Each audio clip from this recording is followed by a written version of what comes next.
반갑습니다. 민쌤입니다. 오늘은 축진파에 대해서 제가 간단하게 제 생각을 말씀을 드리겠습니다. 축토랑 진토랑 이 습한 것이 문제입니다. 습한 것이 문제다. 왜냐하면 축토도 개수가 있고 진토 속에도 이 개수가 있죠. 이 습한 것이 문제입니다. 습한 것이. 축토 같은 경우는 얼어 있죠. 얼어 있고 사전적 의미는 얽매여 있다라고 이제 사전적 의미로 나와 있습니다. 묶여 있는 상태. 너무 단단하고 얼어 있기 때문에 뭔가 농사 짓기 어려운 땅이죠. 그렇기 때문에 묶여 있는 땅, 쓸모없는 땅 이렇게 해석이 되기 때문에 재개발이 어느 정도 들어가야 될 땅이다라고 볼 수가 있죠. 그리고 이 진토 같은 경우는 농사 짓기 좋은 땅이다. 농사 짓기 좋은 땅이다. 그리고 펼쳐져 있다. 드러나 있는 땅이죠. 그리고 난습하다. 따뜻하고 지장간 속에는 을개무가 있죠. 꽃과 나비가 날아들고 짝짓기 하기 굉장히 좋은 땅이다. 꽃이 피고 꽃나비가 날아다니고 5월의 신부가 그냥 있는 게 아니죠. 진사구간은 짝짓기 하기 좋은 계절이다. 동식물들이. 인간 세상으로는 5월의 신부 이런 게 그냥 있는 게 아닙니다. 예. 무언가 이제 짝을 짓기에는 굉장히 좋은 계절이다 이렇게 볼 수가 있고 사중의 경금이 씨앗을 뜻하고 짝짓기의 결과물이죠. 이 씨앗이라는 것이.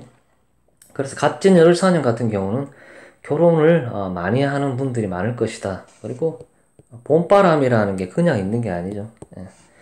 이것이 동식물로 따지면은 이제 짝짓기의 계절이다 이렇게 볼 수가 있습니다. 문제는 이 습한 것이 문제인데, 이 습한 것을 조절하기 위해서는, 인간 세상에는 요즘 세상에 좋아가지고 제습기가 있죠. 제습기가 있기 때문에 이 습한 것을 어느 정도 조절할 수가 있는데, 자연적으로 봤을 때는 이 병화나 간목이나 이런 글자들이 있어야 되겠죠. 이게 수를 조절할 수 있는. 이 수가 조절이 안 되면은, 뭐, 우울감이라든지, 뭐 공황장애라든지 뭐 성격장애라든지 뭐 내부적 갈등 이런 것들이 일어날 수가 있어요. 보통 축진파 같은 경우는 내부적 갈등들이 요인이 많고 정신적 우울감, 뭐 정신질환, 뭐 가볍게는 뭐 피부 습진 뭐 이런 것들이 생길 수가 있습니다. 습한 것에 대한 문제. 그렇기 때문에 이 축진파 같은 경우는 이 습한 것의 문제가 발현이 될 수가 있습니다. 토가 많다라는 것은 예를 들어 만리장성을 쌓고 있는 거예요. 만리장성. 옛날에 중국에 만리장성을 쌓은 이유가 외부의 적을 방어하기 위해서 성을 쌓은 것이죠. 너네는 우리 성 안으로 들어오지 말라라는 것이죠. 성벽을 뚫으려면은 큰 나무가 필요하겠죠. 예. 이 토가 많은데 나무가 없으면은 그냥 쓸모없는 땅이 되겠죠. 그러니까 사주에 나무가 없고 토만 뭐 진술중을 다 깔고 있다. 이런 분들은 만리장성을 쌓고 있는 것이죠. 쓸모없는 땅이 될 수가 있어요. 그리고 금이나 목이나 이런 거는 도구를 상징하는데 도구거든요. 토만 많으면은 이 도구가 없다라는 것은 내가 쓸모없는 사람이 될 수도 있다 이렇게 볼 수가 있습니다. 뭐 배운 건 많은데 써먹을 데가 없다 이렇게 볼 수가 있는 것이죠.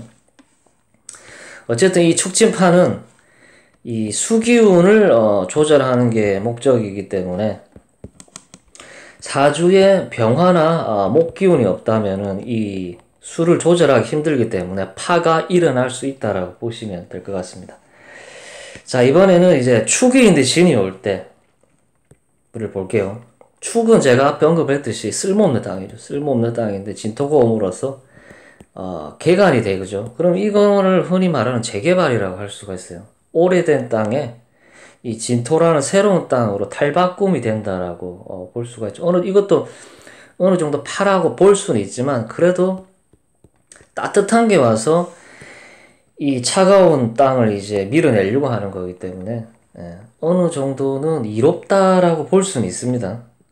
그래도 습한 것은 있기 때문에 목이나 화가 있어야지만 조절이 가능하다고 볼 수가 있습니다. 자, 이번에는 진토가 있는데 이제 축이 왔을 때는 봄이 있는데 겨울이 와서 이제 봄의 활동을 막아버리는 것이죠. 이것은 제대로 된 파라고 볼 수가 있습니다.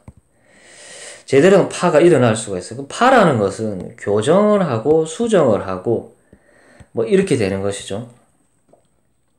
그렇기 때문에 뭐 요런 습한 기운들이 일어날 때는 뭐 우울감이라든지 공황장애라든지 뭐 성격장애, 그러니까 나이 드신 분들은 이게 이제 갱년기 이런 걸로 착각을 할 수가 있어요. 그러니까 내부적 갈등이다. 내가 내 마음을 모르겠다. 이걸 조절해 내려면은 이제 제습기가 필요하죠. 병화라든지 큰 나무라든지 이런 뭐 인목이라든지 지지로 있어서 토를 목극토를 한다라는 것은 이걸 소토라고 그러죠. 책에 보면은 이렇게 목극토를 해줌으로 해서 이 토를 어느 정도 이제 제압을 할 수 있다라면 그러면은 이제 이 축진파가 해결이 어느 정도 될 수가 있는데 토만 많으면은 취업도 안 되고 우울감이 밀려오고 성격 장애가 생기고 나는 왜 이럴까 이러면서 이런 식으로 발현이 될 수가 있습니다. 축진파의 영상은 수백 개가 있는데 제 영상도 그 중에 한 개가 될 수가 있겠죠. 예. 어쨌든 자기 입맛에 맞는 영상을 찾아보시면 됩니다. 예. 어쨌든 최대한 자연적 현상, 과학적 팩트 이런 걸로 저는 이제 설명을 하려고 애를 쓰기 때문에 그렇게 참고를 해서 제 영상을 봐주셨으면 좋겠습니다. 어쨌든 오늘은 축진파에 대해서 제가 간단하게 제 생각을 말씀드렸습니다. 제 영상이 좋았다면은 좋아요, 구독 부탁드리겠습니다. 시청 감사합니다.